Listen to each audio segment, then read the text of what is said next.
तो hello dear friends, कैसे हैं आप लोग। पुनः स्वागत है आप सभी का मेरे यूट्यूब चैनल ऐसे एजुकेशन पॉइंट पर। तो आज के इस वीडियो में हम लोग जो हैं tenses, simple present tense, simple past tense, simple future tense को अच्छे से आइडेंटिफाई करते हुए उसको समझने वाले हैं।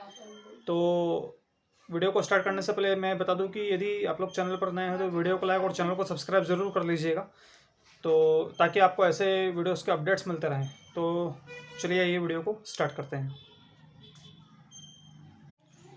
तो फ्रेंड्स एंड स्टूडेंट्स, जो फर्स्ट टेंस हम देखने वाले हैं वो है सिंपल प्रेजेंट टेंस। तो सिंपल प्रेजेंट टेंस का मैं आपको बता देता हूँ।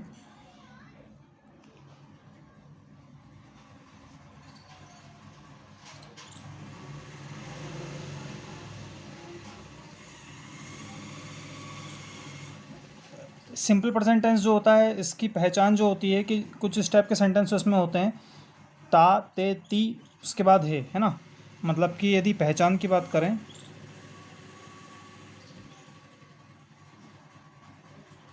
मुख्य क्रिया के अंत में, मुख्य क्रिया के अंत में,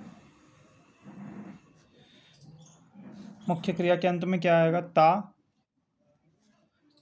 ते ती के बाद है या हूँ। मुख्य क्रिया के अंत में ता ते ती, मुख्य क्रिया के अंत में ता ते ती के बाद है या हूँ आता है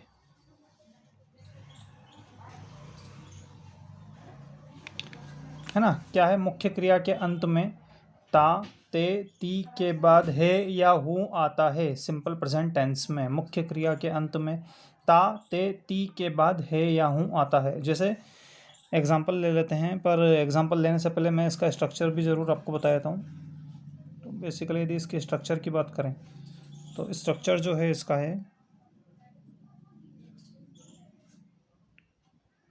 वो है subject plus verb one S E S I E S plus object. देखिए इसमें क्या है कि जो वर्ब है, वर्ब का प्रेजेंट टेंस वाला फॉर्म यूज़ होता है। तो प्रेजेंट टेंस वाला जो फॉर्म वर्ब का यूज़ होता है उसमें एस ई एस या आई एस लग सकता है या नहीं लग सकता। तो एक ये कंडीशन के ऊपर डिपेंड करता है।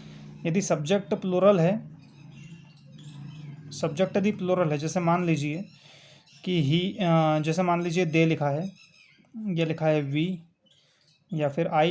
एक एक्सेप्शन केस होता है ना, आई, या फिर दो नाम लिखे हैं राम एंड श्याम।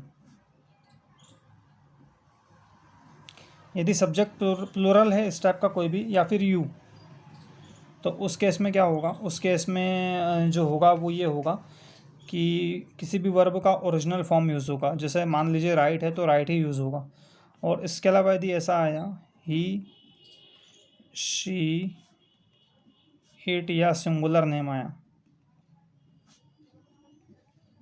यदि ऐसी कोई कंडीशन आई तो उस केस में जो वर्ब का फॉर्म होगा वो एस ई एस वाला यूज़ होगा। जैसे यहाँ राइट है तो यहाँ पर राइट्स हो जाएगा। तो S E S I E S वाला फॉर्म जो है वो इस केस में यूज़ होगा। ठीक है, तो ये है।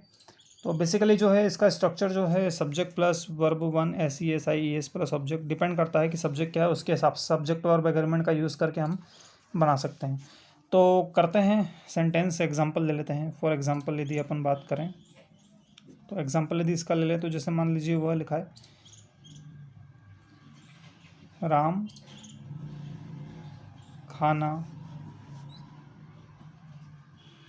खाता है। मैंने लिखा राम खाना खाता है। देखिए ता है ना, ता और है आ रहा है। तो सिंपल सी बात है कि आइडेंटिफिकेशन हो गया कि ये कौन सा टेंस है, सिंपल प्रेजेंट टेंस है। तो सिंपल प्रेजेंट टेंस के हिसाब से इसका यदि इंग्लिश में इसको यदि कन्वर्ट करें राम के लिए तो राम ही हो जाएगा, है ना। अब आएगी वर्ब, वर्ब में S E S I E S लगेगा। क्यों लगेगा? है ना, क्योंकि यहाँ सिंगुलर नाउन है, सिंगुलर नाउन है तो वर्ब में एस लगेगा। खाने को खाना खाता, है ना, खाना खाना मतलब ईट, तो ईट के बाद एस का यूज़ हो जाएगा, ईट्स हो जाएगा, ईट्स फूड, है ना। राम खाता है खाना, है ना, राम खाता है खाना। तो इस तरीके से, है ना। इंग्लिश में क्या होता है, subject plus object plus verb, subject plus verb plus object होता है, और हिंदी में subject plus object plus verb होता है। एक और सेंटेंस देख लेते हैं। हम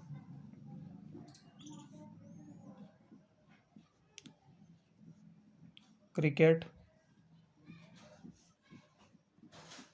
खेलते हैं।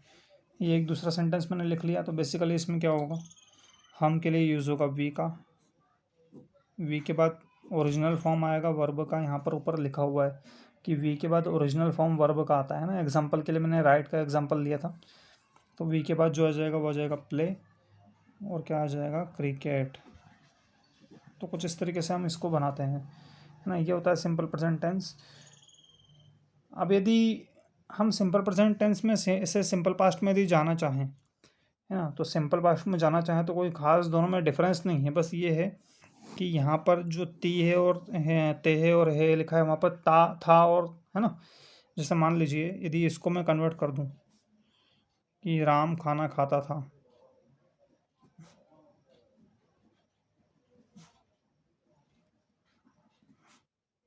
या तो ऐसा या फिर ऐसा लिख दूँ, या राम ने खाना खाया। या तो मैं ऐसा लिख दूँ या फिर ऐसा लिख दूँ, एक ही बात है। एक्चुअल में ये जो है ये हमारा सिंपल पास्ट है, क्योंकि यहाँ पर ता था और यहाँ पर जस्ट अपोजिट, जस्ट अभी सिंपल पास्ट का यूज़ हुआ, है ना।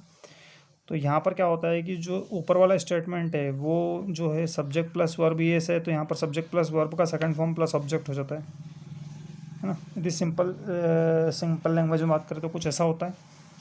तो बेसिकली ये क्या है, ये जो है आपका ये है सिंपल पास्ट।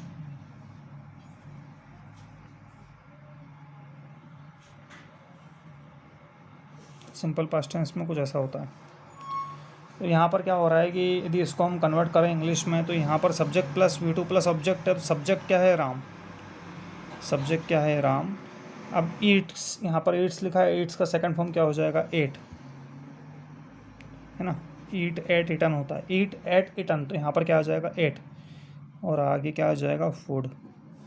सेकंड सेंटेंस को यदि हम सिंपल पास्ट में कन्वर्ट करना चाहें तो वो कुछ ऐसा होगा, है ना। सेकंड सेंटेंस को सिंपल पास्ट में कन्वर्ट करना चाहें तो कैसा होगा, वो ऐसा होगा कि वी प्ले क्रिकेट है ना। तो यहाँ पर क्या, हम क्रिकेट खेलते हैं, तो हम क्या लिखेंगे, हम क्रिकेट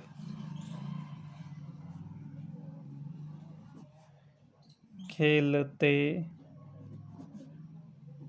थे। यहाँ पर हम ऐसा लिख सकते हैं, या फिर हम ऐसा लिख सकते हैं, या फिर कैसे लिख सकते हैं, हमने क्रिकेट खेला। हम क्रिकेट खेलते थे या हमने क्रिकेट खेला, एक ही बात है ना। हम क्रिकेट खेलते थे या हमने क्रिकेट खेला, ये सिंपल पास्ट टेंस को शो कर रहा है आपका।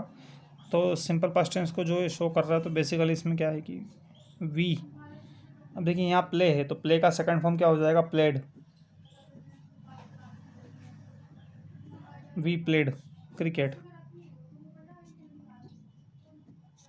ठीक है। तो सिंपल प्रेजेंट और सिंपल पास्ट में सिर्फ ये फ़र्क होता है, यहाँ पर subject plus verb one first form SES होता है, यहाँ पर सब्जेक्ट प्लस वर्ब का सेकंड फॉर्म प्लस ऑब्जेक्ट होता है। ठीक है, कुछ इस तरीके से यहाँ पर। तो ये इंग्लिश में जो ट्रांसलेशन में जो चेंजेस होते हैं, वो राम खाना खाता है, राम खाना खाता था, या राम ने खाना खाया। हम क्रिकेट खेलते हैं, हम क्रिकेट खेलते थे, या हमने क्रिकेट खेला, कुछ इस तरीके से चेंज हो रहा है। अब यदि सिंपल फ्यूचर की बात करें, है ना, यदि सिंपल फ्यूचर टेंस की बात करें, तो सिंपल फ्यूचर टेंस भी कुछ इस तरीके से होता है। थर्ड है आपका सिंपल फ्यूचर।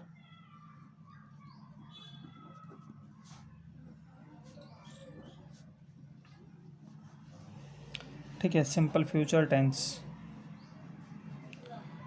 तो सिंपल फ्यूचर टेंस भी कुछ, थर्ड है आपका सिंपल फ्यूचर टेंस। थर्ड है आपका सिंपल फ्यूचर टेंस। तो सिंपल फ्यूचर टेंस में भी कुछ इस तरीके से होता है, जो सिंपल प्रेजेंट और सिंपल पास्ट में होता है। बेसिकली यहाँ क्या होता है कि यदि पहचान की बात करें, तो पहचान मतलब जैसे किसी मुख्य क्रिया के अंत में, हिंदी में पहचान कैसे करते हैं, तो मुख्य क्रिया के अंत में, मुख्य क्रिया के अंत में, है ना, अंत में क्या होगा, गा, गी, गे आता है। मुख्य क्रिया के अंत में क्या आता है? गा, गी या फिर गे। गा, गी या फिर गे, ये मुख्य क्रिया के अंत में आता है। और यदि स्ट्रक्चर की बात करें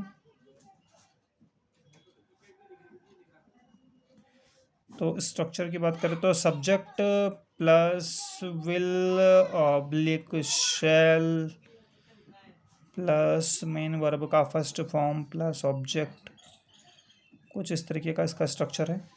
ठीक है, तो बेसिकली क्या हो रहा है कि यहाँ पर जो हम देख रहे हैं तो उसमें ये हो रहा है कि सेंटेंस हम ले लेते हैं, हम यहाँ हम ले लेते हैं, हम पतंग उड़ाएंगे।